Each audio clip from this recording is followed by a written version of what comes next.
Hi everybody, this is Rhys Barber from Audiology Associates. Thanks for watching our earwax removal compilation video today. We've got two good ones here. We've got nice big wax plugs in the first one, and the second one's got a really interesting anatomical feature with the eardrum, which I want to show you later on as well.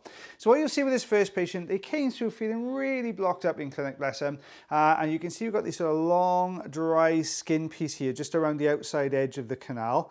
You can see as we pull that away how thin that piece of skin was further in. Now if you watched our video on Wednesday, you would have seen very similar things in that video as well. But with this one, that piece of dry skin's kind of gone around this wax plug and dried out the edges and it's been holding it in place. So we're just going to use the standard size ulnar tube here now just to lift this plug.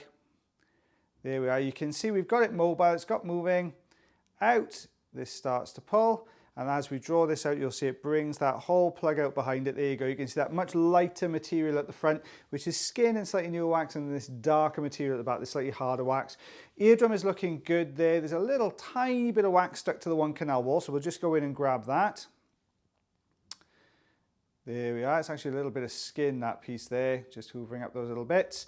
When we look at the eardrum, there is a slight, you can see the light reflex is missing just ever so slightly. It's very, very transparent, almost that little bit of light reflex there. So maybe the eardrum not quite sitting in its normal position.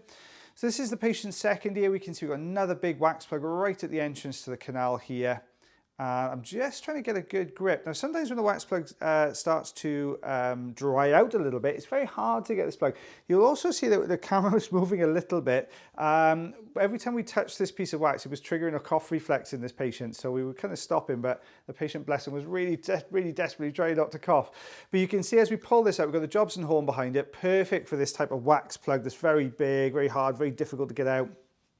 So right behind there, let's drop it forwards, out it comes into the bowl of the ear, so down into this part of the ear here. Just try to find some way of picking this up, but it's just too tough. I can't even get the Jobson horn in there. So we're just going to lift this up and you'll see a very similar story here. This lighter material encasing this much darker, harder piece of wax there as well. But if we take a look behind that, just push through the cilia a little bit, there we are. You can see the eardrum there. See how the light reflex is just missing there as well. So it wouldn't surprise me if this patient's got a little bit of sort of thickening at the back of the throat there, which is just causing the eustachian tube not to be open as well as it should. Good size plug, so 1 inch, 2.5 centimeters. I think it was just under 3 centimeters actually. Size plugs there in that ear canal in both sides. So yeah, nice big chunky bits. These plugs here are really tough as well. The older the wax gets, the harder it gets. So they were really tough old pieces to come out. Okay, this lovely lady came through to clinic. This was this morning actually, this lady came through.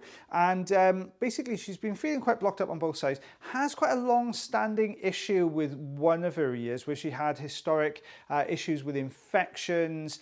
She's had some perforations on that side. So I really want to show you that eardrum in a second. But we've got this very thick, sticky wax, very different to the wax we've just removed from the other lady's ear there as well. But you can see it's very sticky. We're trying to get a good grip. What I'm trying to do here is put more on the suction here so we can suck more in to get a better grip to draw this out.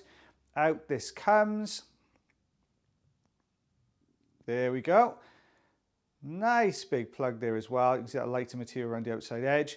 If we look in now, you can see it looks a little bit messy in here. And when we take, you can just see a glimpse of the eardrum behind as well. So we need to do a little bit of tidying up with this sort of thicker material here off the side walls. There we go. You can just see that eardrum. And I want you to pay close attention to the top of the eardrum there, which I'll explain now in a second for you. But you can see all coming away very slowly. We're just working our way down the canal. Now obviously this patient's had a lot of issues in the past. So we're going nice and gently here. Understandably so. If you've had a patient that has had lots of ear issues in the past, your patient is always has a little bit more trepidation about having things done with their ears, understandably so. So you're always a little bit more cautious. I find explaining what we're doing to that patient whilst we're doing it is really helpful for that patient to understand.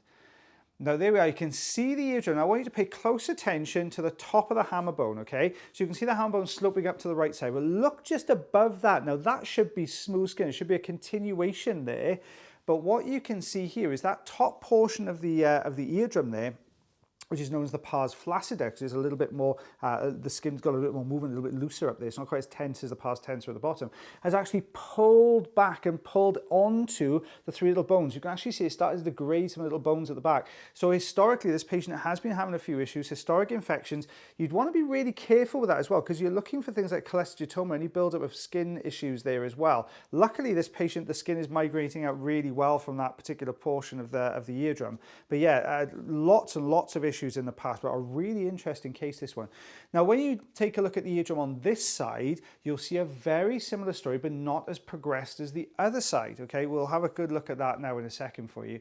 So we've got the standard size ulnar tube in here. The little cilia are quite dense at the entrance to the canal, so the view is a little bit obscured just for this first couple of seconds, minute or so, and then once we get past that deeper section, then you'll be able to see a little bit more clearly in there.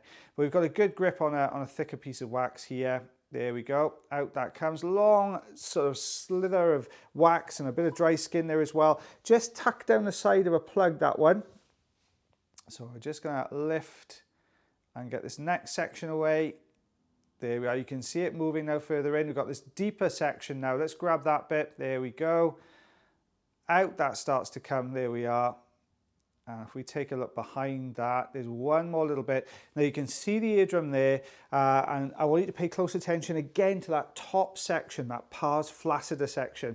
You've got the pars tensa at the bottom, pars flaccida at the top there. So you take a look at that and you'll see that retraction's already started. You can see how retracted this eardrum as well. But see how it's drawn in a little bit more at the top there, and then you've got this sort of sides all drawn in on the eardrum as well. So yeah, this patient's obviously suffered for a long period with issues as far as reduced middle ear pressure was concerned, and it's drawing that skin down. But if the skin stays stuck down in that position for a long period of time, it stays like that and it doesn't come away very easily, and it can start to erode the three little bones in the middle part of the ear. Now what you saw in the patient's first ear there was a very advanced version of that, so that's been going on for quite a while, and it's just been eroding all that down there. And like I said, potential for a cholesteatoma there. The patient was a little bit vague about their history because a lot of these issues they had when they were very young, so they can't quite remember what was done when they were little as well. Well guys, I hope you enjoyed that video as much as I did voicing it over. Quite an interesting one there on both cases. So we'll see you again now on Monday. Have a great weekend. Look after your ears, look after yourselves, and look after one another. I'll see you again real soon. Bye everyone.